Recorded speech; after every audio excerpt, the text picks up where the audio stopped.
Welcome to Speaking of Strong Style, where we discuss the news, issues, and events surrounding New Japan Pro Wrestling. I'm Stephen Conway. With me is Jeremy Finestone. We're contributors to the Fight Game Media Network. Thank you very much for joining us here live on YouTube and later on, either on the YouTube clips there, the Fight Game Media feed, or on our podcast feed. Either one, we're very happy you've joined us. So, we have had a few shows, mostly house shows, but Jeremy, it's been a week of a lot of news, a lot of things going on with New Japan wrestlers all over the world involved with the company, outside the company. It's a busy time. I feel like it's been a month since I talked to you last week. Everything has happened. There's like a slideshow of different news, different things to be talking about here or there. I thought we were going to have like 8 shows we were going to have to watch, and then I went to the New Japan World schedule. And that's a whole New Japan World is a whole different beast right there. Yeah. But realizing that there was only 3 shows to watch this week instead of 4 or 5 that I thought we were. And then the next couple weeks, we only have 1 show every Sunday until the 24th. And we're getting trolled by New Japan World before they launch into a new world of New Japan. And, of course, we're going to be talking about the changes to New Japan World, and it could be a big difference in the way we watch the programming. And for some people, in other ways, I don't think it's going to change too much. But for some folks, like me, for instance, I'm very excited about what they have announced coming up. We're going to be talking about that. We'll talk about the 3 shows that did air on New Japan World over this past weekend. But you're right. A lot of these Road to Destruction house shows, which are mostly multi-man preview tags, are not going to be on New Japan World. They're scaling that back a little bit. But we are getting some, and we're getting some important ones. And we're getting the big stuff. We're getting the big matches. Most of the house shows that are not on World are strictly top to bottom preview tags with a Young Lion singles match thrown in at the beginning. So just wanted to say. Play into the bleachers. Yes, exactly. So Colin is here with us live, of course. Colin, good to see you, sir. Glad you're here with us. And he's already chiming in, which and he makes a good point here. Josh Alexander teaming with the Motor City Machine Guns is going to be great. Yeah, I have thoughts about that, but we'll get there later. We will get there. And we have if you can see us on YouTube, if you're on the podcast feed, our screen here has Eddie Kingston on it. And that is because, do we start there? Let's start with Eddie. Because his schedule as the NJPW Strong champion has taken some very interesting twists and turns, hasn't it? Because he has a monster of a match coming up in New York for AEW that involves the NJPW Strong title that he won a couple of months ago. So let's talk about that. It looks like he has a title versus title match against Claudio Castagnoli that also involves the ROH title. So, okay, so this is next Wednesday. So this is 6 days from now. And this is interesting because this is the first of what appears to be 4 title defenses that he has announced via New Japan. So this is the first. There is one for Defy with Rocky Romero that we'll get to. There he is announced as a New Japan Strong Openweight champion, announced for Royal Quest in October. And then there is evidence that he is going to be facing Hanare at Vegas on October 28th. Yeah, I saw that too. Well, you got a bat flying in there? We have a storm. There's actually a storm. We are in the middle of a horrendous summertime heat wave and drought here. It has been over 100 degrees Fahrenheit for a record number of days here in Texas. And we actually have a little bit of rain coming and lightning. So if the power suddenly goes away, if I vanish suddenly, if I'm holding it down by myself, guys, I will be back I've as soon done my as possible. homework this week. But let me tell you something. My lawn is crunchy. Literally crunchy with the lack of rain. So we are more than happy to get a little bit of it here. But that was just a big flash of lightning and a little bit of a blink in the power yard right there. Jeez. Well, I have a little bit of battery life in my laptop here, but I don't know if it's going to carry us through a full show. So pardon me on that. We're good. We have 4 title matches. This is the first. This is arguably the biggest.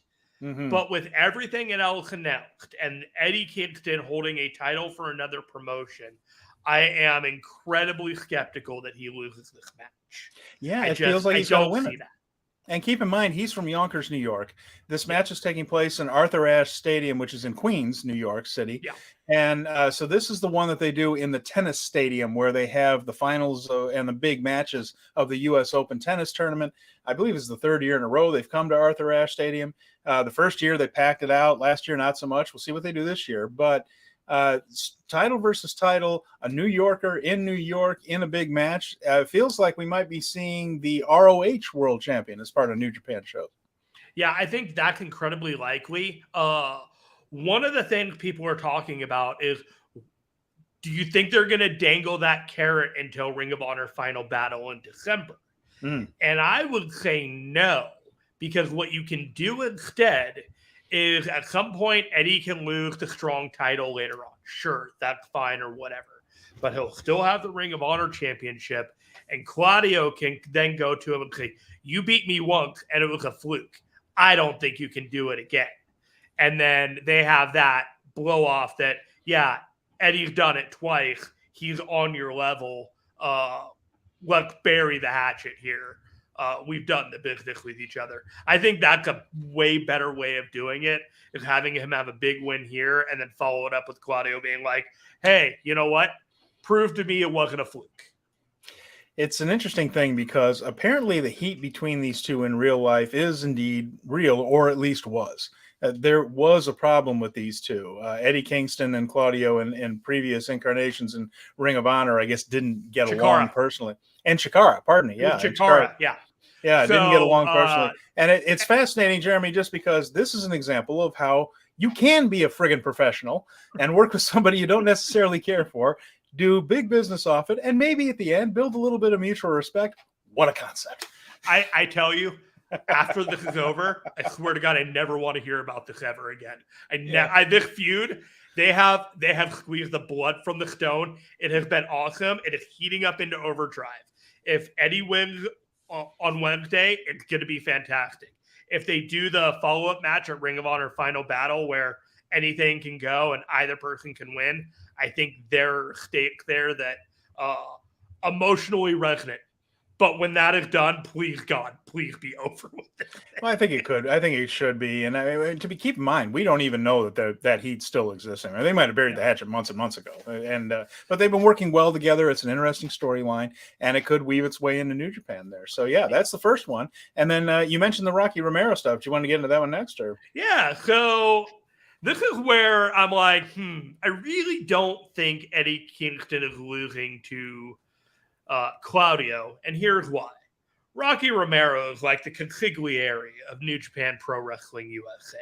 He's not going to book himself into a match, a title match, that is going to end up not being a title match, because that makes him look like he's not able to do his job, both booking and working with other companies.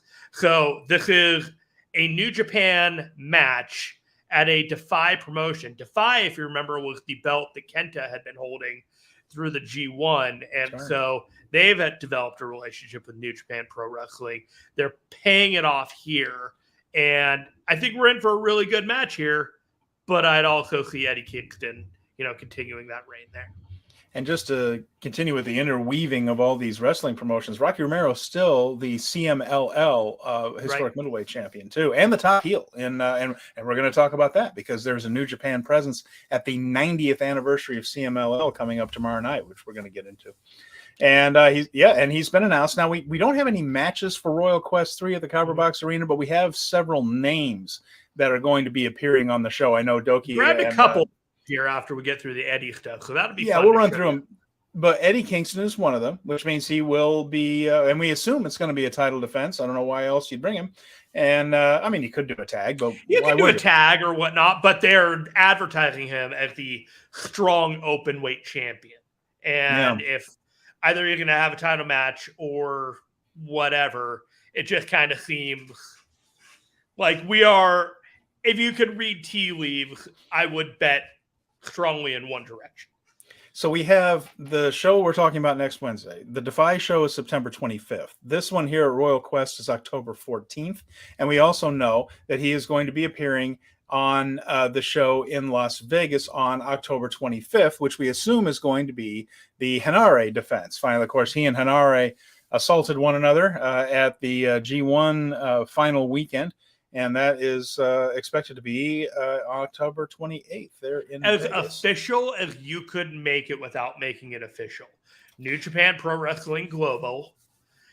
After Eddie Kingston and Hare traded post-match attacks, a challenge has been issued for the Openweight title on October 28th in Las Vegas. Here are the tickets. So that's like pretty good. It's about as close as you can come to announcing it without announcing it. And John LaRocca mentions John LaRocca from Fight Game Media Network, and we're very glad to have you watching, John. Thank you. He said Eddie should win. It's not like the ROH title will do much for Eddie, but him winning on a big show like that does. Yeah, absolutely. And again, it helps with that hometown pop. It's the continuation of that Eddie Kingston Blackpool Combat Club conflict, which I got to think eventually ends up with he and Moxley going at it again. It's just a step in the right direction, and it makes a ton of sense for Eddie to win that match. And I just don't see anything happening before November with that title change with him. There isn't enough going on right now with his title that a worthy adversary has come up that I think is like, this guy could beat Eddie Kingston. About 6 months ago, there was a lot bigger list of people that you say, I think this guy could beat Eddie Kingston. But as we have gone through this summer and he has elevated his stock both through the G1 and his respect in AEW with other people leaving, him just kind of keeping his head, above water, if you will. I think it's time to reward Eddie Kingston in a number of ways, and this is the time to do it. There you have it. So we'll see how that turns out for. But then the good news for fans of New Japan is, we're going to be seeing Eddie a lot. I'm happy about that. I like Eddie's work. I think he's meshed very well with New Japan. I'm looking forward to seeing more of that. So we had a couple other people announced for the Royal Quest, as you mentioned. I grabbed two of them, but I don't know if you have more than that. See, well, El Desperado definitely is one of them there for October 14th at Copperbox, and Bushi announced thus far. And, there's been noise about Zack Sabre Jr. possibly challenging the winner of this Yota Tsuji Will Ospreay match. So I would expect the Brits in attendance there in some shape or form there at Royal Quest 3, but again, not officially announced, probably more for storyline reasons than okay. So let's think about this. Let's think about this. If that is, in fact, the match, that means in 2 weeks, Zack Sabre will potentially have a match with Bryan Danielson and then Will Ospreay. And he is not arguably considered one of the best wrestlers in the world, just the best technical wrestler in the world.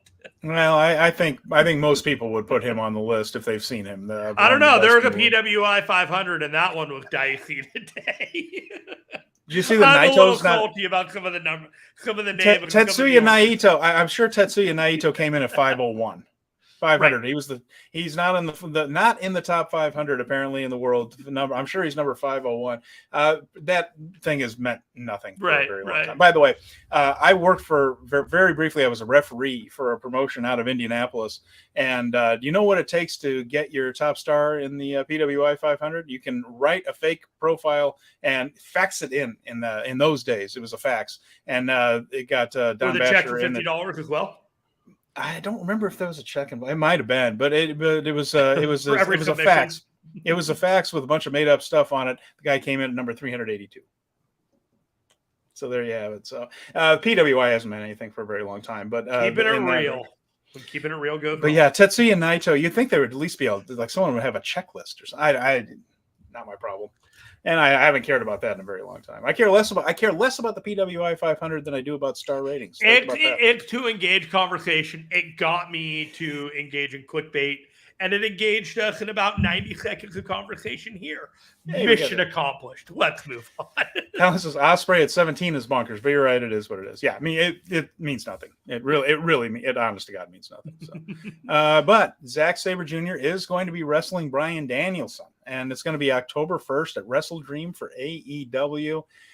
Bryan Danielson mentioned that he is talking about winding down his career. Now, I'm taking all of this with a grain of salt because, my goodness, I have heard enough people say that I'm going to wrestle for another year or two. And I think that a lot of guys say that for 10 years straight, just like back when the annual Rolling Stone farewell tour. they used to do. And finally, they gave up and just said, we're not retiring. We're just not going to do it. They just put out a new album, for the love of God. And so I feel like this is going to happen with Danielson. And now, to be fair, Danielson has not said he's stopping wrestling entirely. He just said he's going to slow down. So the point I'm trying to make with all that is get the dream matches in when you can. You can overthink this stuff and say, well, we got to do this, that, and the other thing, and then make people wait for it for a year, and then we'll do it in a year and do it over. If there's one thing we've learned in the past couple of years is that these older guys, CM Punk, Danielson, some of the other guys, they can get hurt at any time. Things can happen at any time. Get the match in the ring. This is one we have been aching to see. Zack Sabre Jr. basically won the original Forbidden Door. That was supposed to happen. It's supposed to happen a couple of times, I think. And then the bottom line is like what? It's a Bryan Danielson award in the Wrestling Observer Newsletter Awards that Zach won every year for a good long time. So it's about time we saw these people square off. I'm excited about it. It looks like Danielson is starting to knock a few things off of his bucket list here. This is one of them. Tokyo Dome is allegedly one of them, just saying. And, we got this. We got the two best technical wrestlers in the world, Danielson and Zack Sabre Jr., October 1st for Wrestle Dream. And, of course, Tony Khan worked Inoki into up to this pay-per-view, so there is a New Japan Inoki in there, sure. Yeah, well, I mean, I think someone told them on the way to the press conference that Inoki died that day, but I don't know how much Tony pays attention to that, but nevertheless, we got a New Japan presence here. We also think Will Ospreay and perhaps Bishamon could be there. Those are the New Japan stars that are not booked for October 1st. Who would you put Will Ospreay in this match in this show with? Oh, jeez. It's a great question. Think of who that could be. I mean, he's been tied up with Don Callis and all that, so maybe somebody that Don is one of the people that what would be really fun, and I don't think that they would ever do it, is that they should put Ospreay and Aussie Open against the Acclaimed for the trios titles and have them win it. Wouldn't hold my breath on that one. But. No, I wouldn't hold my breath either, but it sounds like an awesome idea. Who do you think Will end up in there with? I don't really know. It just, I'm not 100% sure he's going to be on the show as much as much as we'd like to see it happen. Ospreay and Moxley is possible for the international title, potentially, but I don't really want Ospreay challenging for a title and losing, especially with the mega push of beating both Jericho and Omega on big shows. So whoever he beats, whoever he faces, he should potentially beat, in my mind. But I'm worried they're going to do the thing. Well, now Jericho has to get his win back. Jericho does not need to get his win back. Jericho's got a completely different trajectory at this point with Sammy Guevara and all that. I think that's all kind of done. So I'm very curious. I'm more likely to see him in a multi-man match than be the focus, because I think Danielson and Zack Sabre Jr. is very clearly trying to be positioned as one of the top matches. But they do 11 matches, and they do about 5 or 6 singles matches. So, we got 3 singles matches so far. And the only other thing I want to ask you is, because it's adjacent to New Japan, Bryan Danielson, from this point on until All In next year, I'm going to give you an over-under of 20 matches. Do you think that he does 20 matches from here to All In, including in New Japan? 20. I mean, I would 20. It's a good number. It's a very good number. I would come in just below. I'll take the under, but only slightly, because I do think they like to save him for a little more special occasions than that. 20 between now and All In next year would mean every other week he's wrestling at least once. I don't think he'll probably have that heavy a schedule. I think he'll be on AEW TV. Well, no, but you know what? Wait a minute. Let me think about this, because now there's 12 pay-per-views now too. And he needs to, you know what? I'll take the over, because also with Punk gone, he is one of the faces of Collision, at least until this deal is up. Yeah. So I think he'll probably wrestle more on Collision than they were originally intending. Let's put it that way. I'm going to take the under, and I think it's going to be circumstantial based off of injuries that, matches are going to get pushed back here, there, everywhere. But moving on after that, I think that we are at a position where we're going to be seeing less than 10 matches by Bryan Danielson, maybe even 5 matches or less from here on out. Who's going to headline Collision then? I don't know. It's a problem for a year from now. No, it's not. It's a problem right friggin' now. I mean, he as far as I know, he's a problem doing a lot right of freaking he's now. doing a lot of the backstage stuff for Collision. So there's a lot of his vision in there right now, and there's nothing to say that he can't be running the show behind the scenes without doing it and being there and not wrestling. I have a feeling he's put, and I don't mean this in an egocentric way, but I think it would be challenging if football continues to beat the living tar out of the ratings for that thing, that he starts going in there more often to try to keep ratings up a little bit. Colin's asking, has Tony realized that Stardom also has a show as the same day? He doesn't care. Yeah, I agree, Jeremy. I don't think, and for Colin, I don't think he's interested that much in Stardom talent. And it's just, remember, he still thinks it's 2018 when it comes to New Japan. So, I mean, it's he still thinks that New Japan is Tanahashi, Suzuki, and Ishii. So, as much as like New Japan right now is extending its roots and making partners everywhere, AEW is very singular with their partnerships at certain levels. Like at a top level, it is New Japan with a little bit of DDT and a little bit of like Joshi stuff going on in Japan. And then after that, like they burn their bridges with Impact. You don't ever see any cooperation with them anymore. And all the other companies like Defy and a couple of those other places.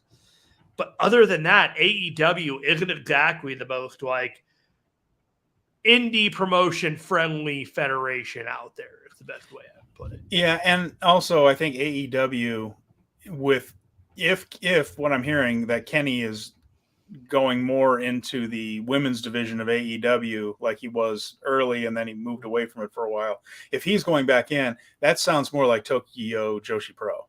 That's who he's worked with, and he's brought in well, it wasn't very impressive, but he's brought in some of that TJPW talent, if you want to call it that. Some of that stuff, like the woman who sang and did some of the weakest offense anyone's ever seen as she was singing her way to the ring during a match. Hopefully it doesn't turn out that way. Like I said, the women's division in AEW has been a problem for a while. We are still putting Kenny Omega back in charge doesn't bode well for that direction either. We are still a few obstacles and hurdles away from seeing Stardom women doing wrestling on big cards for AEW, let alone New Japan Pro Wrestling. You know, so there are some barriers that we're going to have to get past before we're at a point that we are looking at a fully fleshed out women's division that is a worldwide collection of the best women talent out there. And we're losing talent, it sounds like, with Jade. So, it's a shuffling world over in AEW. That's mentioning, if Jade Cargill, by the way, just as a little aside, we've got time here. It's if Jade Cargill going to WWE, I think might be the best thing for her, because she's not a great wrestler. She's a fantastic personality. She looks like $1 zillion, but she's not a good wrestler. The only way you get better is working with people that are better than you. And you're going to get a lot more of that in WWE because the talent roster there is so much better than it is in AEW, that wrestling other mediocre wrestlers in AEW isn't going to make her better, but getting more matches against better wrestlers in WWE could. I'm not saying that that's how it's going to go, or that they're going to know what to do with her, because they've botched people that you would think were can't misses before. But, then nevertheless, I think for her, I understand if she wants to work a tougher schedule, get more matches against better people, then WWE is absolutely the correct move for her. So, I'll tell you what, I do a guest spot on the Wrap every so often. I'm gonna pull one from the chamber over there. Mm-hmm. Have Jade be the one to beat Becky Lynch over in NXT and have her just hold the title for a year and get some seasoning down in NXT. Pay her whatever she wants to work in NXT for a year. Get her ready, and then have her come back up and then do that other match with Becky on the get back. But if you wait 3 months, have Jade be a surprise like open challenge at a pay-per-view, like a PLE or whatever on Peacock, have her win and just have her like queen of NXT for just a full year, you could not go wrong. Well, and Tiffany Stratton's probably ready to go up pretty soon, right? And So I she mean, lost the title. you can make room for her. And Colin says, "I'll let you off with the Maki Ito slander, Steven." Well, I appreciate that. I was unimpressed with the. Did you catch that NXT news the other day that Becky Lynch beat her and is the new NXT champion? Yeah, no. That's what I'm saying. There's room for her there if they want to do that. And Stratton's probably ready to move up. But anyway, all these things, all this to say that I don't expect Stardom to be a big part of AEW going forward. And I don't really expect, I'm hoping that Stardom becomes a bigger part of New Japan. I'm not really seeing that. Destruction in Ryogoku seems like a great place for an IWGP women's title defense. And Mayu Iwatani's nowhere to be found there.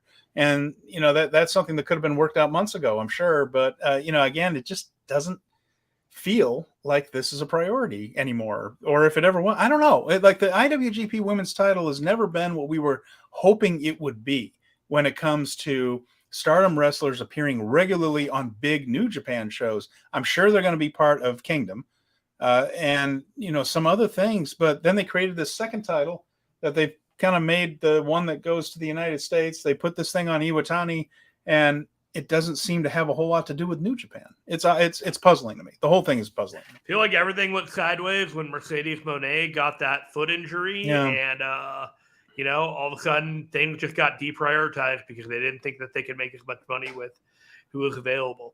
So I got a question for you at this crossroads here, Stephen Conway. Do you want to talk about New Japan World because we were already talking about streaming, or do you want to talk about the additions to the Las Vegas card? Well, let's go into New Japan World. We have a couple of things here and a couple of comments too that I want to get to. John LaRock says, bring Tiffany up to the main roster. I'm with John. She needs another year or two in NXT. I don't know. But she can be down there doing her thing and doesn't have to be champion. Here's my question. Yeah, but what doing what? Wrestling other bad wrestlers? Get her up there and with the good people. I don't. When you have the WWE talent coming down there to wrestle them, there's no reason to throw her to the Sharks, especially when they're padding out the Raw and SmackDown shows as much as it is already. Just give her some time. I think she's better than you guys are giving her credit for there. But again, NXT is what has she got more to accomplish there? I don't think it's a huge mistake. So, and Colin says, as far as the IWGP, just to continue the title, Mayu's only defended it twice. Well, I mean, that's not merge them. Merge them. There shouldn't be two of them, that's for sure. But I don't know what. It's puzzling. The whole thing really hasn't made a whole lot of sense. But either way, let's talk about New Japan World. This makes a whole lot of sense. Are you ready for this? I'm excited about. Well, first of all, they are raising the price a little bit, which, look, we went a long time without a price increase on this, a lot longer than you go through most of these streaming services. So that did not upset me, especially because with the weaker yen, the price was dropping anyhow. All right. Let's start from the basics here. Yeah. New Japan World is getting a makeover, a brand new app for a bunch of different services. Mm-hmm. iOS, Android, and Roku TV. Yes, it will. Yes. Apple TV. Yes, it will be. That's a big deal. The current New Japan World on the Fire Stick will no longer be able to be used. So you will have to re-download the app. And there will be, in addition to that, offline content. So if you wanted to watch Wrestle Kingdom and you were traveling, you could download Wrestle Kingdom onto your device, say your not Kindle, but your iPad or iPhone. You could watch it on airplane. You couldn't do that before. Couldn't do anything like that before. All this stuff is new. They are finally moving into the next generation of apps when it comes to pro wrestling. And as you said, there will be a price increase, but this is where it gets a little interesting. Did you catch the nuance that if you're a new customer joining New Japan, that it will be cheaper than an existing customer? Yeah, I did see that. They are trying to draw in some new people, and that doesn't even bother me so much. But it is a little odd quirk that they're trying to get some new people in. And what I'm most excited about is that app, though, because the way I watch New Japan World now is in my living room, I put it on my phone and kick it to my to the Apple TV that way. And so I have the Apple TV in my big TV. And so, it ties up my phone. If somebody calls me, it gets knocked off. So, Thankfully, it doesn't do that for text messages. But yeah, if I get a phone call, it knocks New Japan off of my big TV there. So an app will be much better. I'll have my phone there. I can get that app on my Apple TV, and I can watch it through there. So I'm really excited about this, and it's going to work a little bit better because again, every time you have to stream something and kick it to something else, there's more points of failure. So this will be a better deal. I specifically have bought multiple Fire Sticks just for New Japan World, but I don't love Fire Sticks in general. So I am thankful that I can go back to Apple TV because I really do like the Apple TV interface. Personally, I'm all Apple everywhere. I'm using a MacBook for this right now, so I really do like the Apple stuff. Why your camera looks so much better than mine? It's a fancy camera. Fancy camera. But yeah, I like the options. I like that they're moving into it. I have been so comfortable with New Japan World for the last 5 or 6 years that it's going to be hard to say goodbye to yesterday. But I'm looking forward to what the new world awaits in New Japan. If you think you're still attached to the past, I want you to keep in mind that both on my Apple TV and on my phone, I still have the WWE Network. Never forget.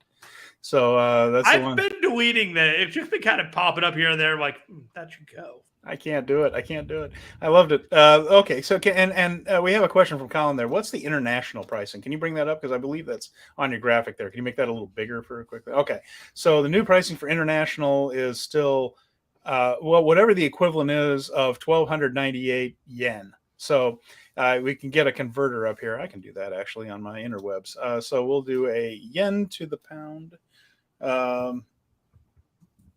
English pound. There it is right there. We'll do that.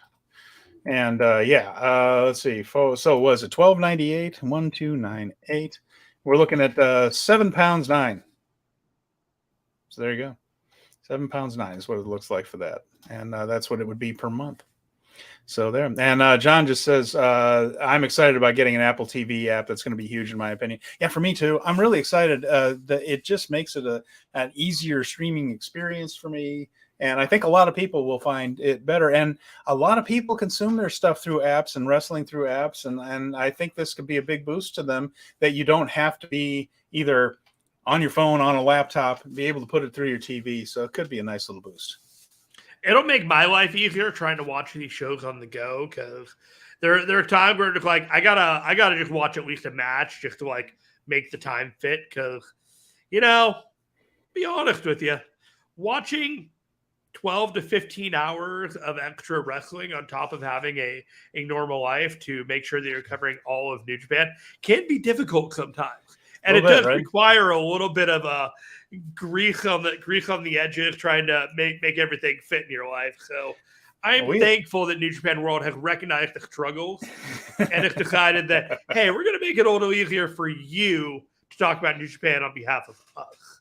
And then John mentions it's easier to subscribe just by clicking the button on Apple TV. Yeah, I think it's a good move. I think it's way overdue. I'm excited about it.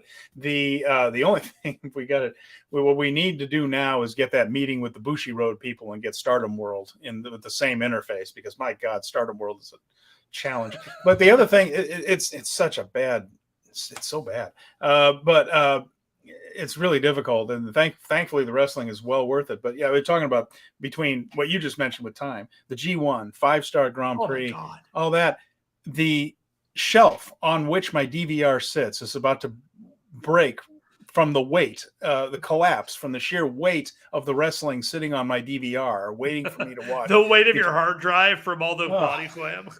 From Raw, SmackDown, it piles up so flipping fast, and I got to blow through those. I need to just isolate myself, but I'm not going to do that. I got all kinds of things going on. So it never stops, Steven. The conveyor belt. There's no deadline that says, "Hey, you're done now." And as John mentions here, it's going to be easy to grab those pay-per-views on World as well. So catch those. And I am, when they finally get off of Fight Forever and just everything just goes through New Japan World, I'm going to be so happy. Yeah. So finally getting with the times there, a little bit of improvement. So that'll be nice. So some matches that you're going to be checking out over in Vegas when you go to Sam's Club in weeks. Here's a surprise, because we sort of thought, the tea leaves were telling us, that Stephanie Vaquer was going to be facing Julia for the title. Turns out that's not the case. Stephanie is in a tag team match with Zeusis, and they'll be facing Lluvia, which is Spanish for rain, and Johnny Robbie. So that'll be a match there as part of the Fighting Spirit Unleashed in Japan. So we still don't know who Julia is facing for the Strong Openweight title. Just don't know. We don't know. And then here's one I'm really excited about. So this one, this is a little bit of New Japan, a lot of CMLL. Rocky Romero, Soberano Jr., we've seen him in Fantastica Mania a couple of times. Tiger Mask, we've seen him for about 20 some years in the current iteration, the man in the mask, and Adrian Quest on one side. On the other side, we have Hiroshi Tanahashi, Mystico, Atlantis, and Atlantis Jr. And this is all about Atlantis' 40th anniversary in the United States. And Atlantis, one of the all-time Mexican legends. I have one of his masks, and I'm going to get to see Atlantis. And I didn't think I would ever going to get to see Atlantis, because I haven't been able to get to Arena Mexico or anything like that. And instead, he's coming right into to me there. So I am really fired up about this one. Of course, Mystica was one of the top draws in the world before he left for WWE to be the first Sin Cara and everything. And now, so to see this match, this is a really cool match to be able to catch there. And of course, Atlantis is quite old now. Doesn't move as well as he used to, but he's still a pretty smart worker, and fairly spry for his age, and knows what he can do and how to do it in a match, and avoid the stuff he can't do anymore. So a little bit like Sting in that sense, that he doesn't do as much as he used to, but he's smart about what he does. So this will be an intriguing match on the show there. And of course, Rocky Romero, the biggest heel in Mexico right now. So yeah, that's going to be great. Sometimes I get a little bored with the 8-man matches, because they're all kind of the same thing when you get like a bunch of guys, and they're not as fun when the names you don't know as well. But when it's Hiroshi Tanahashi and it's the guys from Fantastica Mania, like Rocky Romero and Tiger Mask and Soberano Jr., it's like, okay, I can get behind this. This sounds like a lot of fun, and I am on board with this match. Yeah. Should be really neat. Now, did you see that we actually have stipulation suggestions for the King of Pro Wrestling? I think I have them here for you. But oh, good. John LaRocca is happy that you're getting to getting to that thing. Yeah, I'm pretty fired up. That'll be cool. And we're expecting Eddie and Harari. We're expecting Julia and somebody. And that card is starting to really take the stipulation for the King of Pro Wrestling are ridiculous. Yes, they are. So here are Taichi's rules. This is all the seconds are handcuffed. So the Just Five Guys members will be handcuffed to one another, and he specified. We have I guess they're not a post from X instead of a tweet on Twitter, whatever the hell. But we have a little bit more detail from the New Japan site. So Evil will be hooked up to SANADA, of course. Doki will be connected to Yujiro. He'll be handcuffed to Yujiro. Taka Michinoku will be handcuffed to Dick Togo. So everything kind of makes sense in that direction there. And if either participant breaks free of their handcuffs, the match will be deemed a no contest. So that's Taichi's rules, mostly to try to keep the House of Torture from interfering, I'd imagine. SHO's rules are batshit. So here we go. A 10-minute guarantee, which means if the 10-minute time limit elapses, SHO is declared the winner. Taichi is banned from using the Black Mephisto, and if SHO retains the right to add other rules on account of the weight difference between he and Taichi, or as circumstances demand. I think only a troll would vote for SHO right here. Having said that, it's currently 55-45. 45 in favor of Taichi. Wanted to tell you that it was 3,000 votes. Yes, have got this at 55 to 45%.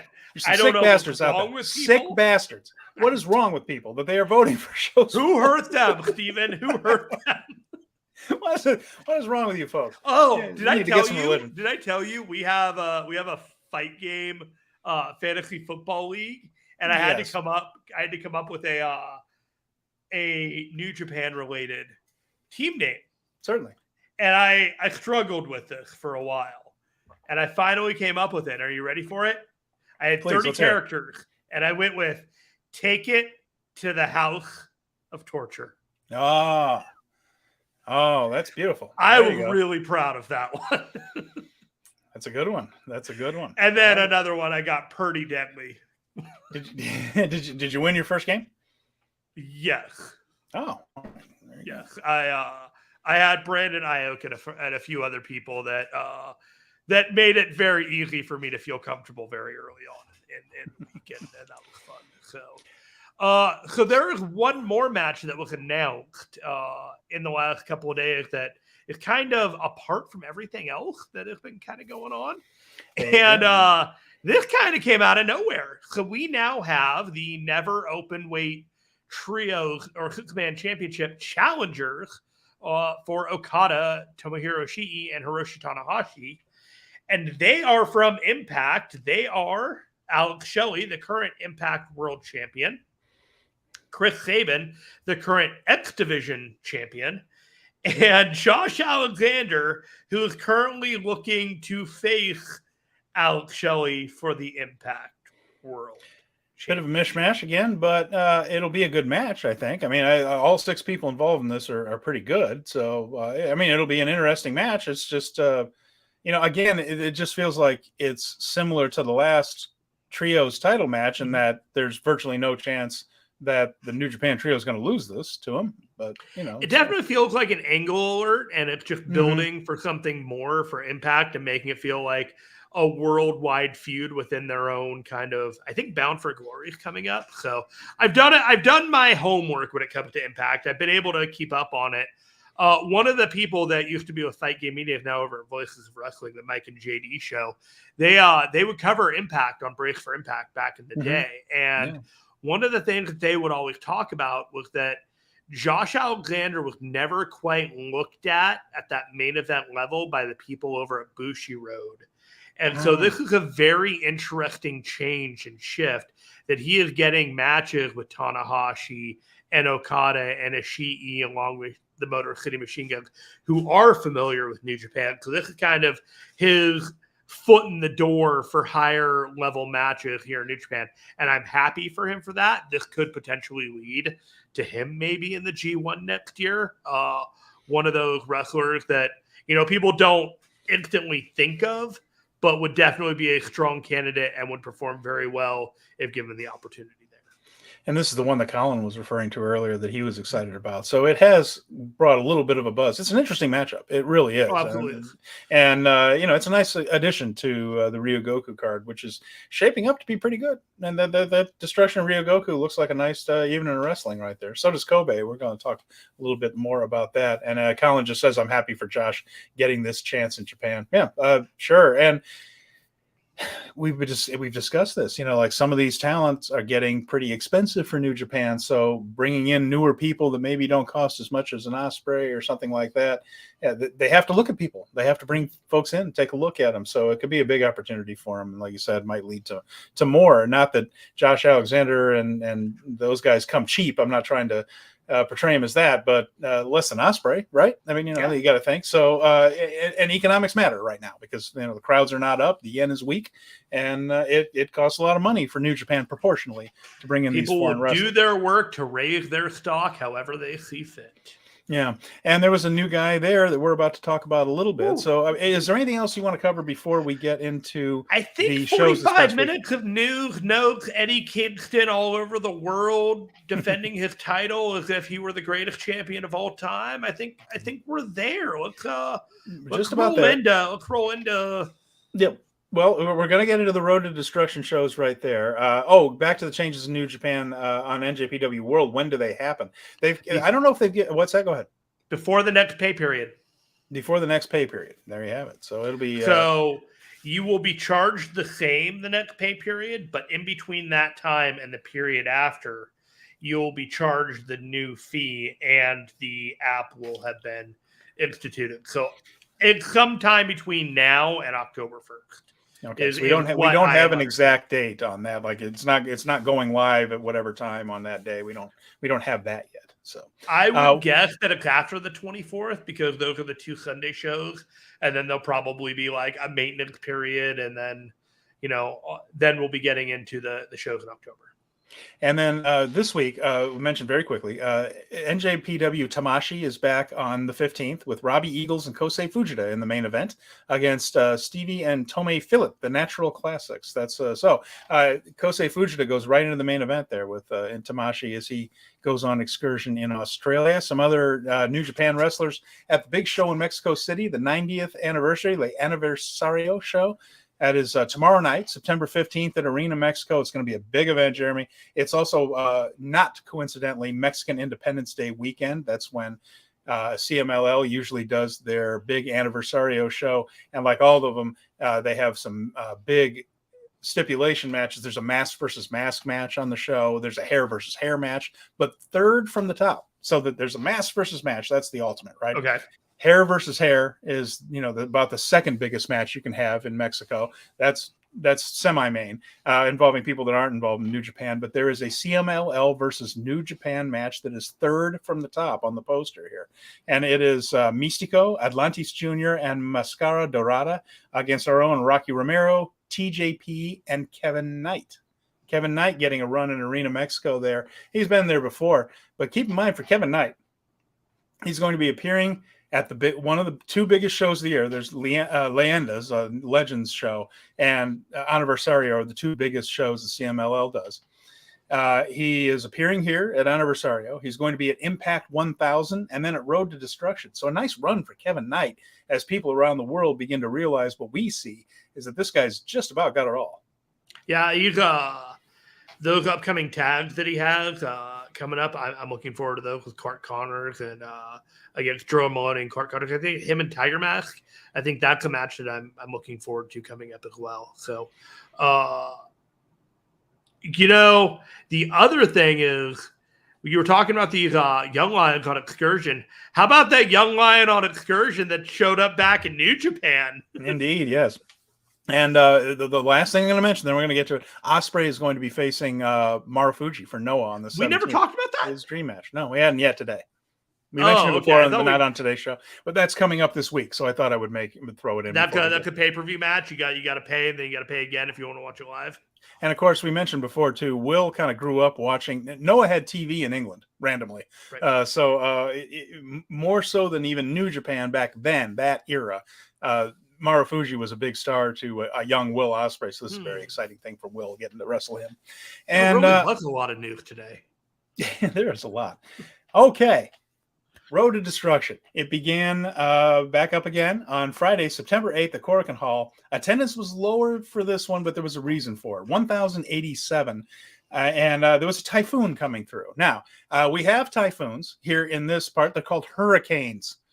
It's not anything to be trifled with. I was, to the day, by the way, 4 years to the day, I was in Tokyo during a typhoon. So this thing hit.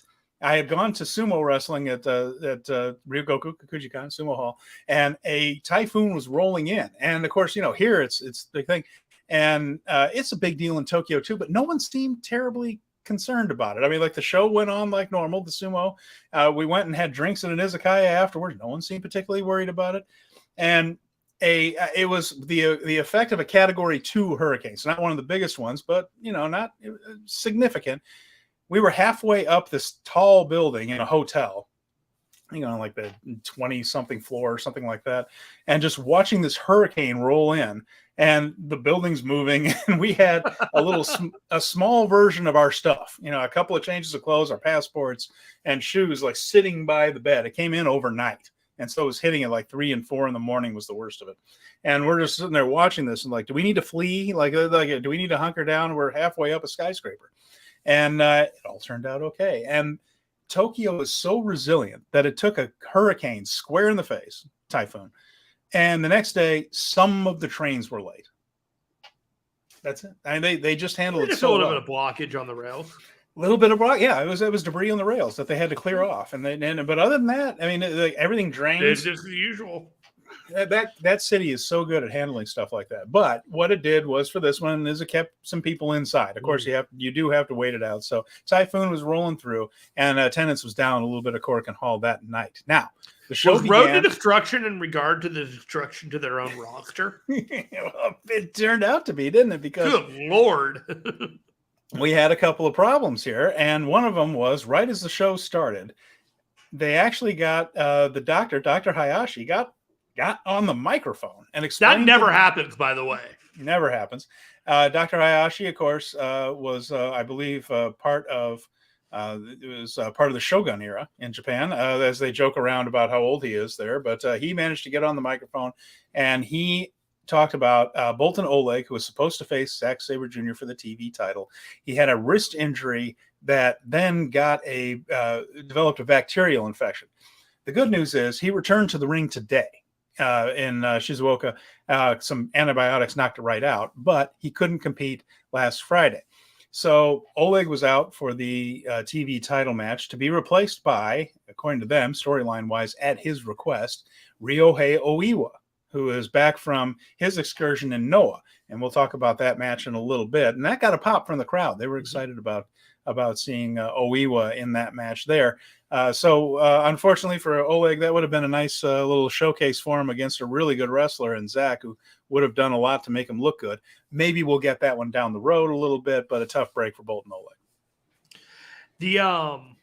We talked about whether we thought he might win last week, and I kind of wondered afterwards if he was supposed to win this match, and it just the amount of work that they went in to make sure that it was clear that he wasn't going to be able to make this match, and the efforts that they went at, it just seemed a little extra. And I don't know if that was just because it was extra or for whatever. It was just so unusual.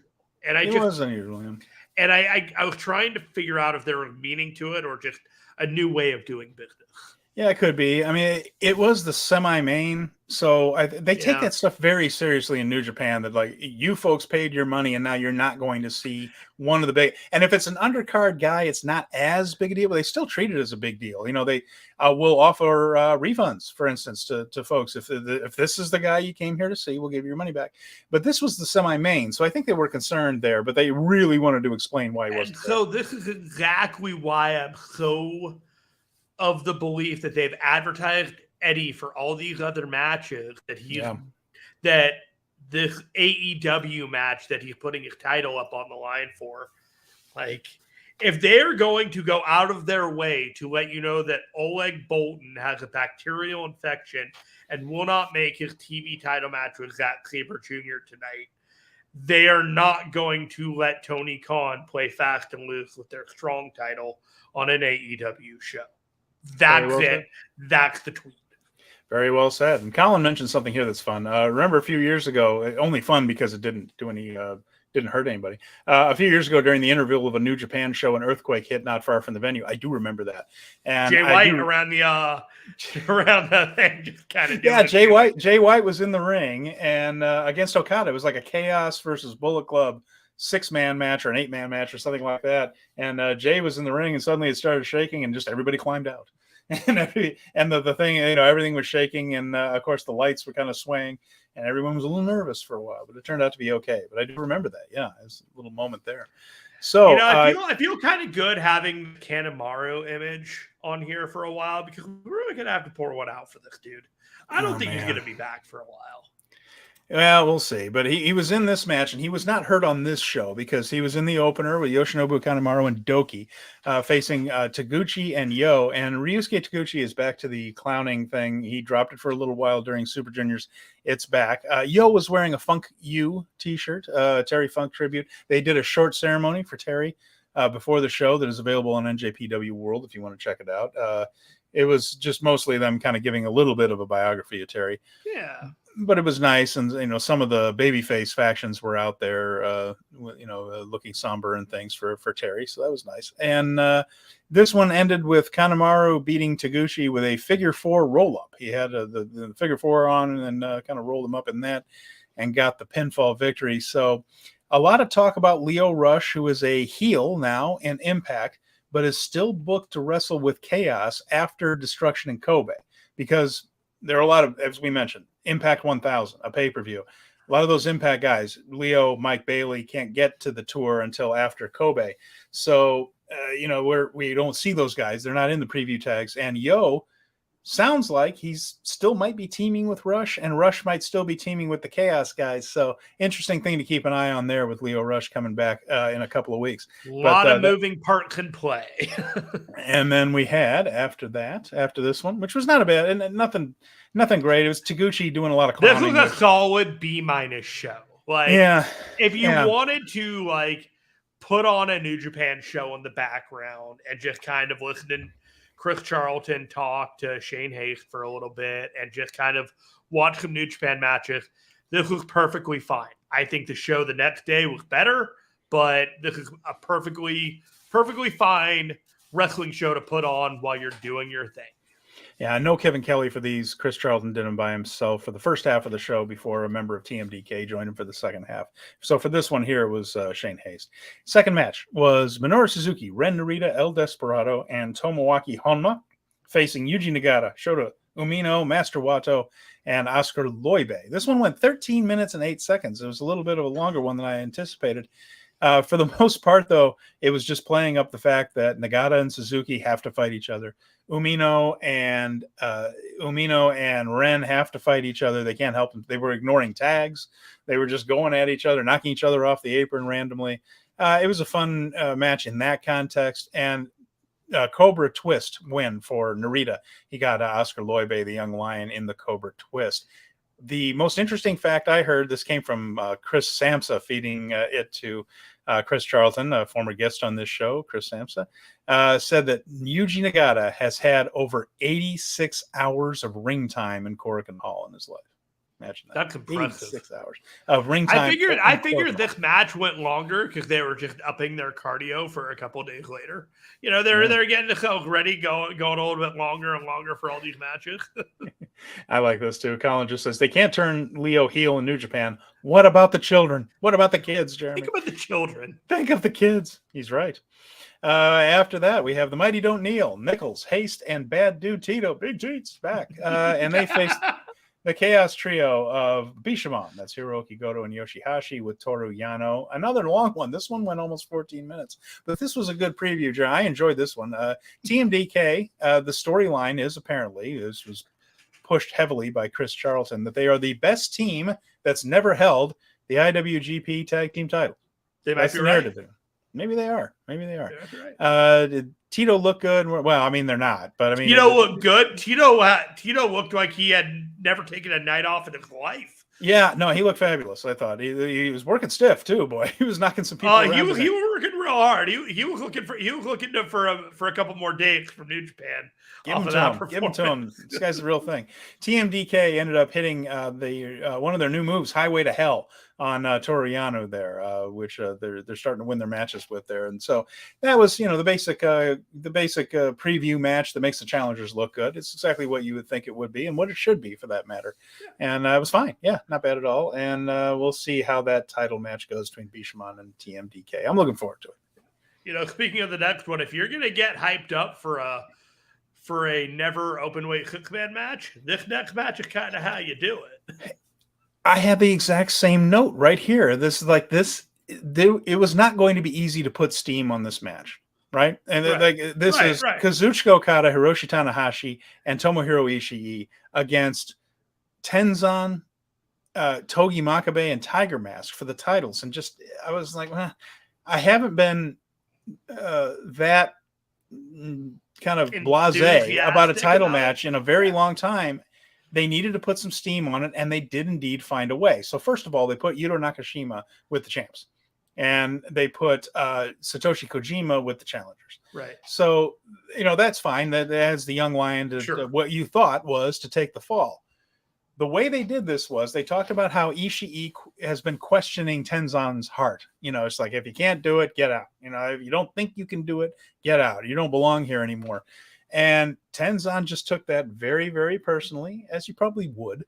And he and Ishii just got into it. They wouldn't stop fighting. They ignored everybody else, including knocking their partners around a little bit to get to each other. And the referee just threw the match out after about 14 minutes of these two being unable to function in a tag team match without going at each other. And like you mentioned, the title match didn't end up being great or anything like that. It had some moments, but this was a way to put steam on a match that did not seem to have any steam at all. So I will give them credit for actually creating a situation where I kind of, sort of, certainly more than before, wanted to see the match the following night. Before this match started, I was like, meh. And then after this match was over, I was like, all right. Yeah. All right. It did its job, didn't it? Yeah. It did exactly what they wanted to do out of that. Heated up in 24 hours. Let's go. Hey, we got a bunch of professionals here, don't we? That was well played. Next up was the LIJ faction against the United Empire faction. So we got our first look at Callum Newman. And on the LIJ side, we had Naito, Shingo, Yoda-Tsuji, and Hiromu. So pretty much the whole cast. And then, except for Bushi. And they faced Cobb, Okan, Henare, and Callum Newman. Ospreay not quite in the country and ready to go quite yet for night one, but he would be there the rest of the weekend. 13 minutes and 6 seconds. Callum Newman is indeed fast. He was advertised as being fast, and he was. He runs the ropes really quickly. He didn't do a whole lot else that was very different in this one, but this is mostly about Naito and Cobb anyway. We suspected that Callum Newman is there mostly to oppose Hiromu because his opponents for his title match are busy with Impact dates and can't get here. Mm-hmm. But this is mostly about Naito and Cobb anyway. Naito he doesn't have a briefcase. Apparently Okada just buffawed the briefcase. It's gone now. So he has a handwritten contract that he's carrying around on poster board. That is just a very Naito-ish thing to do. There's my contract for the Tokyo Dome. And of course, Cobb wants to challenge him for it, or at least prove that he's been. It's unclear as to whether or not the contract is actually on the line in that match yet. But either way, they're tangling because Cobb beat him in the G1, but Naito won the G1 tournament, that type of thing. And that's what this match was about mostly. And it ended up being, with Tsuji spearing the living hell out of Callum Newman and pinning him. But the match was mostly about Naito and Cobb. And once again, every time Tsuji hits that spear, looks like he breaks the man in half, but doesn't. So, good looking move. I agree with you. Tsuji continues to look good. I still think he needs seasoning. It can be a couple of years before he holds the world title, but he's definitely on his way. Callum Newman is the kind of guy that I feel like over the next 5 years is going to slowly put on 20 pounds of muscle and end up being a top guy in New Japan. I can already see it now. Really, a top guy in New Japan you get up? I could see him in 5 years. I could see it took Ospreay 5 years to become a top guy in New Japan. I have more thoughts on Newman coming up later. Just, initial thoughts. Whatever his ceiling is, I'm saying that's what his ceiling could be. I'm not saying that, I'm calling my shot. This is what this guy could be. Yeah, he's not anywhere. Whatever ceiling he has is not anywhere near it, but that doesn't mean that he's not going to get there. Yeah. Well, when I look at him, I'm like, oh, I see what Ospreay sees in him. He's definitely quick. We finally had the television title match. And, this did not happen. No, we have the graphic up here because that was the one they had there, but it was not Boltin Oleg. In fact, it was Ryohei Oiwa. Oiwa out with a new haircut, looked good, and new tights there that look nice, silver and black. Do you ever remember playing the game Double Dragon growing up? Did not. It was the two brothers and the beat 'em up, punch 'em, and they're in the streets. These two, Ryohei and Kaito Kiyomiya, look like Billy and Jason Lee from the Double Dragon arcade series growing up. I'll have to trust you on that, but yeah, they do look like they should be a tag team together. Like they do look like they've been paired together well. And of course, Kaito Kiyomiya came out with them, which has got a bit of a reaction from the crowd there. So this was good, but it was perfunctory. And what I mean by that is that it was a good wrestling match, but no one thought Oiwa was going to win this thing. And especially being a replacement, they weren't going to shift gears that much. They mentioned that Zach has now defended his championship more than anyone has defended a title in the IWGP era. So that's pretty cool. Even more than Okada with his record-breaking run with the world title or anybody else. No one's had that many title defenses. And he would add another one before the end of the weekend. What's interesting with this one, Jeremy, is they know how to use the threat of a draw as a weapon in these matches with the fans. And what I mean by that is they go 10 minutes and it plants that thought in your head. Is there going to be a winner? And then it puts a little bit of tension on every pinfall attempt and every submission, because they don't have to do it, but aren't they going to do it? Is there going to be a finish? Maybe there's not going to be a finish. Maybe there's, it just adds a little bit of extra tension, that 15-minute time limit. I think and Zach, I think, works better than most. This one went 11.5. Let's see, they did Oiwa did a dragon screw into a figure 4, just like Kiyomiya does, just like the great Muta and Keiji Muto used to do. That the dragon screw was a move that really got over with Muto, because if you think about how explosive Muto's movements are, what made his elbow drop different, what made his moonsault different, was that explosiveness, how he can, the fast twitch muscles in that guy were inhuman. So he could grab a leg, make that little split-second dramatic pause where the guy who has his leg caught can go, oh, crap. And then that lightning-quick dragon screw that he had. No one's done it quite as quick as Muta has from when Muta was in the prime of his career.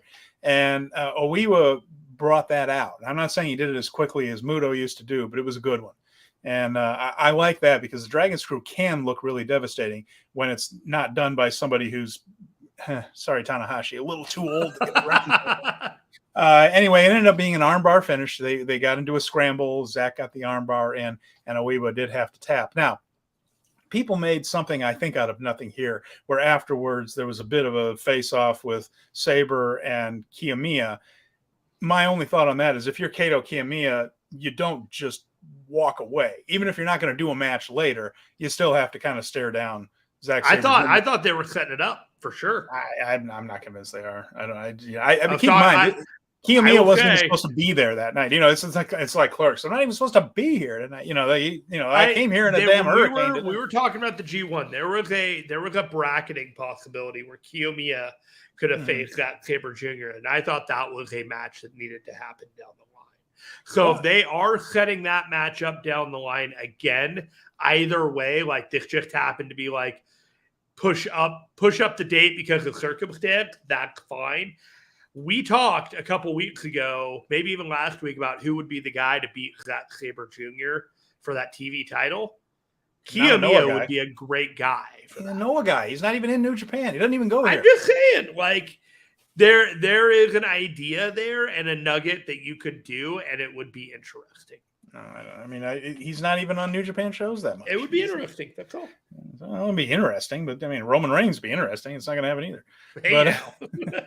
But the last match was the House of Torture, well named, and just 5 guys of SANADA and Taichi. This was the main event here. That well, anyway, this was not great. This was a bit of a slog. Everything was evil about this match. Yeah, there was just a lot of slow going. These guys really didn't get out of second gear, and I've been talking for weeks that Sonata's the wrong guy, and I'm more convinced than ever. But they aren't helping him out with the way they're booking him, because he just looks so weak all the time against Evil. And I understand, and we'll talk about this as we get to the other shows, but in this one, SHO hit him with a wrench, and there was a low blow because there was the usual House of Torture distractions. And yes, that is getting over better with the crowd than it used to, these things. But in the end, Evil hit Everything is Evil on SANADA and pinned him. 17 minutes and 6 seconds. It wasn't a great match. These guys really didn't feel like they were out of second gear here. And it could be the circumstances of the night, weird with smaller crowd and a typhoon outside and all that. But this didn't click. And these 4 usually do better than this. And they did do better than this later in the tour. But this was not the best example of these guys in the ring together. This Cool Your Jets time between the G1 and Wrestle Kingdom, where they're kind of downshifting their gears before they heat it back up. SANADA and Evil really isn't doing it for me personally, but I know that it's a very temporary stage setting until we get to later on stuff. So I mentioned that Japan recovers quickly from a typhoon. Well, the next night, attendance is right back up to 1,457. So no sweat. Everyone's back. And it felt like this show had a little bit more energy than Friday. I think things were on people's minds on Friday there, perhaps. So it began again with Taguchi and Yo against Doki and Takamichi Noku. Who I'm going to call right now, we'll get to it later, Double Duty Doki. Double Duty Doki, as it turned out. And the Yo and Doki stuff in this match was pretty good. These two really worked well together. And the Black Hole by Yo on Takamichi Noku for the victory in about 8 minutes and 41 seconds. So nice work between Yo and Doki. Hopefully Doki will be in the junior tag tournament. We can see that match with Leo Rush and Yo against he and whoever there, but that would be fun. Up next, after that second match, we had another preview of the best of 7 series that would kick off in Chiba. So this time, that turncoat Tomoaki Honma jumped ship, went over to the other side. This time he teamed with Nagata, Umino, and Wato. And anywhere Honma can get on the card, he just brings his gear. I tell you, against Strong Style Team and Yuto Nakashima. And you can imagine how this one went. Went about 12 minutes and 3 seconds, very similar to what they did the day before, where it was knocking each other off the apron, and Shota and Ren can't keep apart. Suzuki and Nagata can't keep apart, and they did that again basically. Only this time it was a Death Rider finish on Nakashima because they had a young lion there to take the fall. Shota got a win tonight. Ren got a win last night. Ren can repeat. Up next, we had a TMDK Chaos Clash again. This was very similar to the day before. This time it's Bishamon and Yano, TMDK and Big Teats there. 9 minutes 58 seconds, and this was a good one again, just to even things out from the day before. This time yesterday on Friday, the show we're talking about before, it was TMDK hitting Highway to Hell on Yano. This time Bishamon hit the Shoto on Tito. So the tag team beat the single on the other side, and there it is. And this was just evening things up from the day before, but another good preview and just more proof that it'll probably be a damn good tag team title match. This is the point where I realized, I get why we're not televising every single show that could be coming out, because it's going to be this back and forth, back and forth, back and forth. Colin mentions, do you guys think Yano will ever be on AEW, whether it's Dynamite, Rampage, or Collision? I'll go with Rampage. Yeah, I think that's possible. Yeah, I think 0 hour pre-show for Forbidden Door. Yeah, they can throw him into or 0 hour. I think they could find a spot for him when Danhausen is back from injury, don't you think? Even as a team? I don't know. I feel like if you had them with the Dark Order, that'd be kind of funny. Maybe. Yeah, one of the guys they make fun of, either Dan. Danhausen's already making fun of wrestling, so there you go. So, but yeah, up next after this one, we had Disaster. Yes, we did. This was the one that really hurts here, and both literally and figuratively. It was the House of Torture, Evil, Yujiro Takahashi, and SHO facing just 5 guys, that being SANADA, Taichi. So you had the singles feuds there, and as it turned out, Doki. Yoshinobu Kanemaru came out with them. He was absolutely fine. The storyline was that House of Torture, the way they were going to work the beginning of the match, House of Torture was taking the center of the ring. So just 5 guys was going to rush the ring. When Yoshinobu Kanemaru, old Uncle Nobu, slid into the ring, something went wrong.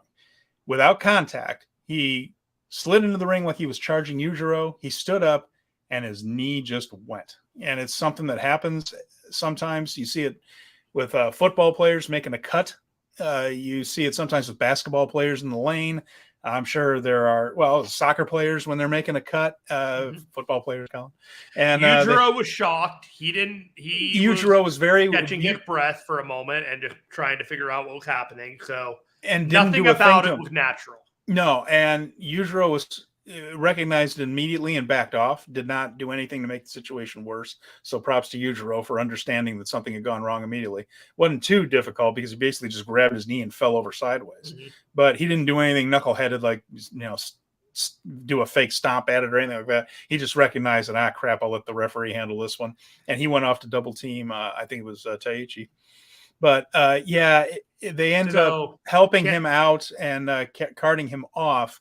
And he's been announced as off for the rest of the tour and for the foreseeable future. So you can infer that what you will, but it looks like that dude's knee is pretty torn up right now. Yeah, and it's just such a crummy luck. He's really been doing well with just 5 guys, and he's been doing some interesting stuff and getting out of that Suzuki-gun act that he had, which wasn't bad, by the way. No one's accused him of being a bad wrestler, but just breaking out of doing the Suzuki-gun act seems to have invigorated him a little bit. Now he gets hurt, and it's just sad to see. So it got a little messy for a little bit. They just kind of got their bearing for a little bit. And then the camera looks the angle from the ringside as you could see it positioned from the hallway entrance that they have over in this arena.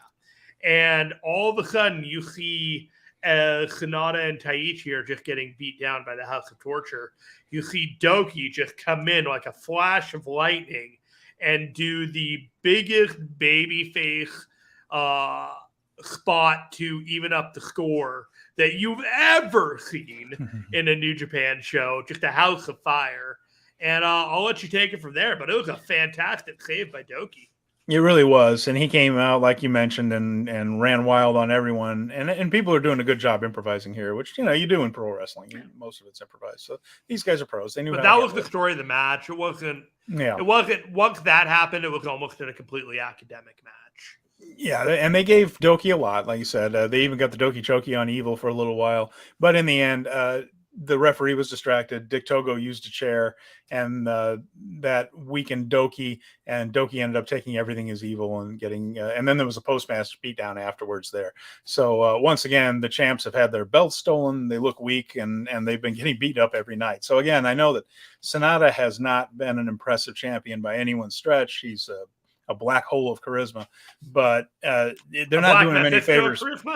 They're not doing him any favors by beating him down every single night and just making him look weaker and weaker and weaker. I know the story is that they are putting obstacles in front of him to overcome because he's going to beat Evil and try to make him look strong. But boy, he just looks like such a chump and a boring one at that. So it's a rough run for SANADA. Hard to argue right now. He's not the most exciting thing in New Japan right now.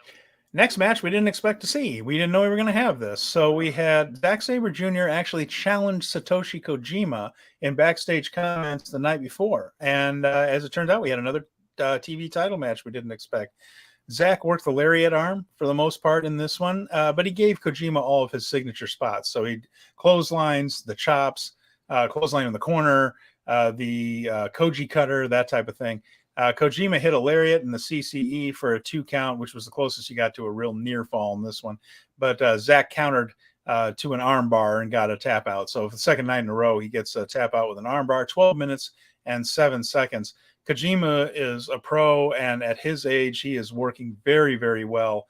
Zack, as we mentioned, one of the best technical wrestlers in the world. So this was a pretty damn fine match here.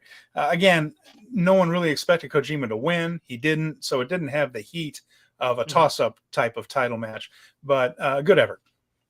I could see Kojima at Wrestle Dream. That'd be nice. I like Kojima's really good, and he gave CM Punk a handful in that match there when he was there last. So we had the never open weight 6-man tag team title match. And this is Okada, Tanahashi, and Ishii, the challengers Tenzan, Makabe, and Tiger Mask. This went 17 minutes and 46 seconds. Tenzan started the match off and did pretty well early. And, that was the whole story, that he and Ishii just really got into it. A lot of this match was Ishii just imposing his will on the challengers. He walked through their offense. He beat the hell out of them. They took 90%. The champions took 90% of this match, but the story was that the vets just kept hanging in and getting in hope spots once in a while. The one thing that I had a lot of fun with on this, Jeremy, is I think Kazuchika Okada had a blast bumping for Tiger Mask in this. He was just selling for Tiger Mask every chance he could in this, including taking an arm drag off the top rope. He just seemed to have a good time working with Tiger Mask out there. I didn't notice it, but I believe you. Yeah, he was having fun. Eventually, Ishii ended up getting isolated as the veterans got a couple of hot tags. Ishii ended up isolated in the ring with all 3 of them, and they teased the title switch by having Tiger hit a Tiger driver on Ishii. As he's laying there recovering from the Tiger driver, Makabe hit the King Kong knee drop off the top rope, his finisher, and then Tenzan hit a brain buster for the cover and the headbutt. But Tanahashi broke up the pin. And that was at the point where everybody knew the inevitable was coming.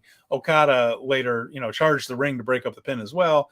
In that whole mix of guys throwing each other around, Okada hit a landslide, then a sliding lariat by Ishii to Tenzan for a 2 count.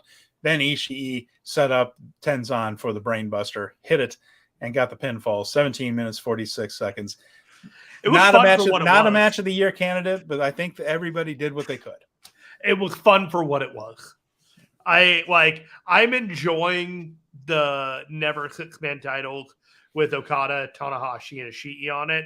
I kind of think that we're getting up to a point where we might end up having Tanahashi versus Ishii at Wrestle Kingdom or something like thinking that. the same thing, that somehow this is all going to end in tears with a match against these two. Yeah. And it sounds great to me, man. That sounds like a lot of fun. Yeah, I mean, yeah, that would be a good match between two guys who know how to work. The finale on Saturday, the last match of Korakuen, was an elimination match. So I call these all skates, where it's just everybody's in the match here. Elimination match with Will Ospreay, Jeff Cobb, Great O'Khan, Hanare, and Callum Newman on one side, LIJ on the other. That's the whole fandamly there for the team. So Hiromu, Yota Tsuji, Shingo Takagi, Tetsuya Naito, and Bushi. Here's how it went. We found out that Will Ospreay has gotten himself a tattoo with the Wembley Stadium attendance number on it. Okay, why not? Well, it's the official number, not the turnstile number. Yeah, the turnstile number is overblown. Don't worry about the turnstile. A little lower. Well, yeah, but you heard the explanation for that. You know, there is a reason. I got no issues with it. I'm glad that the internet has not lost their minds and tried to make a gotcha out of it. It doesn't matter. No, it's 81,000, whatever it is. And that's how many tickets were sold. I believe them, actually. If it turns out that he exaggerated that, I would feel like, oh, our Tony's all grown up. He's a lying pro wrestling promoter now. Our little Tony's all grown up. But I'm not sure that's happened. I think that 81,035 might be legit. Yeah. So until I see evidence otherwise. This match, was it as legit if that it was good. Here's how this went. And again, they've made this more about Naito and Cobb than anything else. And even more than Ospreay and Tsuji in this case. And here's what we're getting to here. Callum Newman was out first with a pumping bomber. He was in the match for a little while. And it was mostly what you would expect in a 10-man. There's everybody getting a little bit of shine in, everybody getting their moves in. And Newman went out first, like I said, is pinned by Shingo Takagi. Later on, O'Khan went over the top rope with Shingo. They're both fighting on the apron. There was a lot of that. There were only two people that did jobs, and they were exactly the two people you would think would do jobs in this one as far as pinfall losses. O'Khan got a choke slam on Shingo on the apron, and both of them tumble to the outside. So they're both out. The big surprise in the match was Bushi actually dumped Hanare out when Hanare charged him in the corner with a high knee. Bushi got out of the way. Hanare hung himself up on the top turnbuckle, and Bushi threw him out over the top and to the floor. So Hanare putting over Bushi there. But Will ended up pinning Bushi with the hidden blade. That was the other pinfall there. So as we're going around, it comes down to Tsuji and Will. They were fighting each other. This stuff looked really good again. These two have chemistry, and Will's one of the best on earth. So they both went over the top, were fighting on the apron, did a lot of teases of falling off. Both of them were very good at that, almost falling, but not quite. And of course, both of them are really strong, so they can do things like barely hang on, but hold up their whole body weight and things. And Tsuji ended up hitting a curb stomp on Will from the apron to the floor, which looked pretty rough, and eliminated both of them that way. So that was nice, because in a match that came down to Cobb and Naito, that was a nice little moment for these two to get their match ready. So in the end, it came down to Naito and Hiromu against Jeff Cobb. That didn't last too terribly long, because Naito ended up powerbombing Hiromu over the top rope onto all of his teammates. As it came down to Naito and Cobb, Naito got a low bridge on Cobb, so Cobb went over. They didn't go all the way to the floor. Cobb tried to suplex Naito out to the floor. Didn't quite work. Naito did go over the top and landed on the apron. Came down on the apron. Nice little spot here that I really hadn't seen before in these types of elimination matches. Naito did a leg sweep on Cobb, dropped him down to his ass, right? Like he does with the Combinacion Cabron. Right. So sits him down, but Cobb rolled into the ring from there, hit a drop kick on Naito, and knocked him out for the win. Nice. It looked like something that could happen. Yeah. And in the end, it was Jeff Cobb winning Matt to, again, put steam on that matchup, make the challenger look good if he is a challenger, but make the guy making the run at the top guy. And we know Naito's going to the Tokyo Dome main event to make the guy go. But make Cobb look good on the way, sure. And it was well done. 27 minutes, 44 seconds. Woo. All you have to do is look at the roster of guys in this match. It was pretty good. And I did enjoy this one. It was long for an over-the-top rope / pinner submission match, but I would say it was a way to. This show was better than the one the day before. Of the 3 shows that we watched, I think this show was my favorite. So we are running a bit short on time here, but we are going to get through this Chiba. The first part of the Chiba show, there's not a whole lot to say about it anyway. Not to insult it, but again, it's the similar tags that we've been seeing the night. SHO replaced Boltin Oleg in this one. Yeah. So they were back at the Togane Arena in Chiba. Attendance was 1,322. That's about what New Japan's been doing since the pandemic began. This is the Blue Justice show from Yuji Nagata is from Chiba. He is the local promoter in Chiba. It's about him. The first match was Tenzan, Makabe, Tiger Mask, and Jado against Kojima, Hanma, Nakashima, and Loibe. Of course, the Young Lions took the loss here. This wasn't actually bad. Good fire from the Young Lions. And one little trivia note. Think about this one. As long as these guys have been wrestling, this was the first time that Jado and Tiger Mask have ever been teammates. And they shook hands, and it was actually a big spot because over the years, Gedo and Jado, as the heels, have clashed with Tiger Mask and as host of partners over the years. But this is the first time Tiger Mask and Jado ever teamed up. So that was a nice all it thing. took was a bacterial infection. And, well, sometimes those guys, those little germs have a big effect. So next match was Yano Hashi, Hiroshi and Toru from the comic book, the manga. Sorry, everybody. It's not a comic book. It's a graphic novel. But they faced Taguchi and Yo. This was horrendous. This was a lot of clowning with Yano and Taguchi, which was not funny. This match was really bad. Pair of nut shots for the finish on Yano. It was 8 minutes and 1 second. It was impossible for this match to be short enough. Next, we had TMDK against Chaos, Okada, Ishii, Goto, and Yoshihashi against Zack Sabre Jr., Mikey Nichols, Shane Haste, Bad Dude Tito. This one got pretty darn good once everybody got loosened up. First few minutes were a little, it seemed like people were taking it easy, but then it seems like once everybody got stretched, it picked up, and it was a pretty good match. Ishii and Zack ended up isolated, and, that's some good stuff back and forth between the two of them.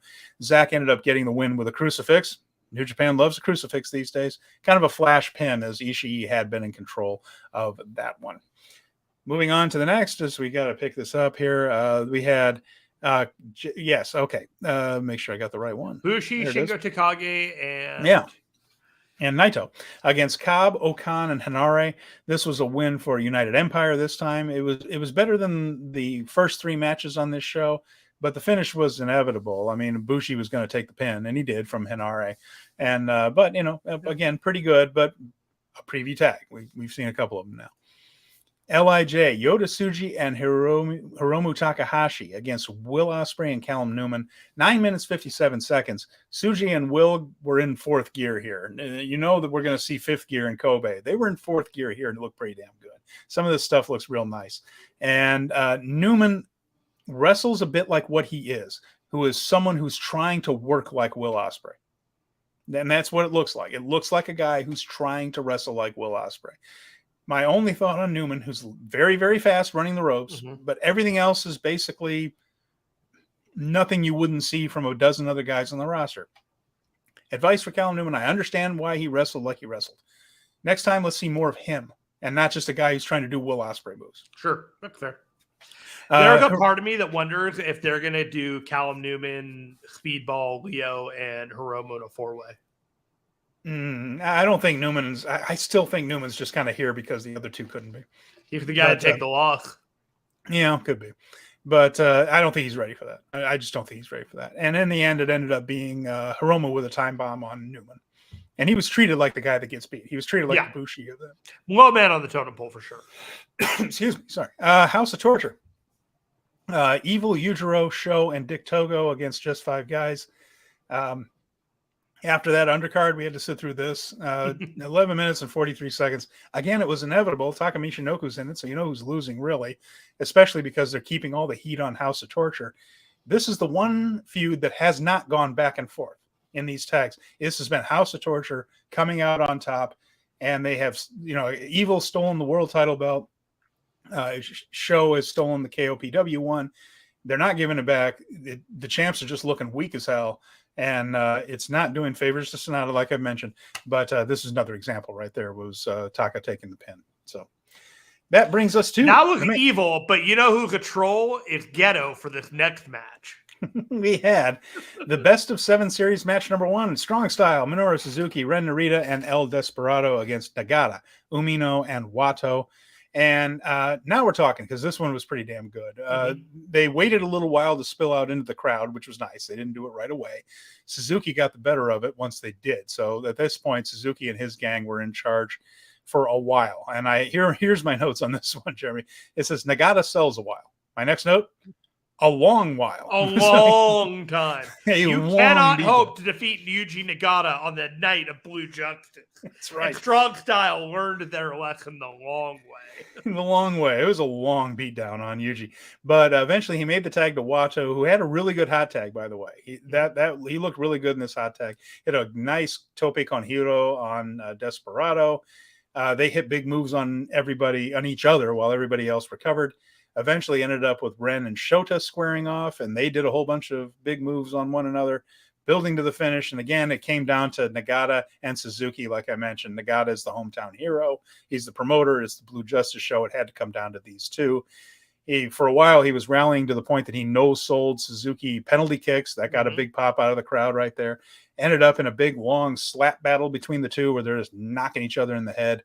And in a nice little bit of timing, Nagata hit the exploder just as time expired. And the first match of the best of 7 series goes to a 30-minute draw. So predictable. So predictable.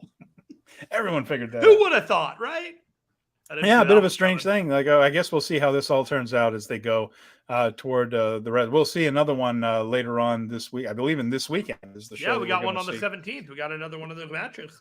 The next one that's going to be on NJPW World will be match number 2 of that series. And it's really the key match there of that show, really. Yeah, so, I mean, we got another evil House of Torture versus Just 4 Guys match again. Yeah. We've got yet another of the United Empire. Sam, Will Ospreay, and Hiromu in this one. We've got the go back of the TMTK match that we just had on Blue Justice. And then this should be something. The Yo, Hiroshi, and Yano versus Tiger Mask, Satoshi Kojima. And Ryosuke Taguchi. All right. Well, we'll be talking about this show, and we will be previewing Destruction in Kobe, because next week it'll only be a few days before that big show there and Kobe World Hall, which has a couple of really good title matches I'm looking forward to on it. So we will break that down in detail next week. Anything else from you, Jeremy, before we go? No, we can go over the 24th, what we know for those shows, but otherwise we can take it home. Let's take it home now, and we will be back next week. And for the folks listening, for the folks watching right here, we really appreciate you spending your time with us. We appreciate you watching us live, listening to us later, however you listen to or watch. Speaking of Strong Style, we appreciate you. If we could just ask, if you know anyone that is into New Japan Pro Wrestling, just tell one friend about us here. Like, rate, review, share, subscribe, do something. Really appreciate it. We advocate for us. We'll advocate for you for something. I don't know. we love quid pro quo. We love doing the show, and we appreciate you guys joining us. So, with that in mind, for Jeremy Finestone, I'm Stephen Conway. Thanks for another edition of Speaking of Strong Style, and we will talk to you again very soon.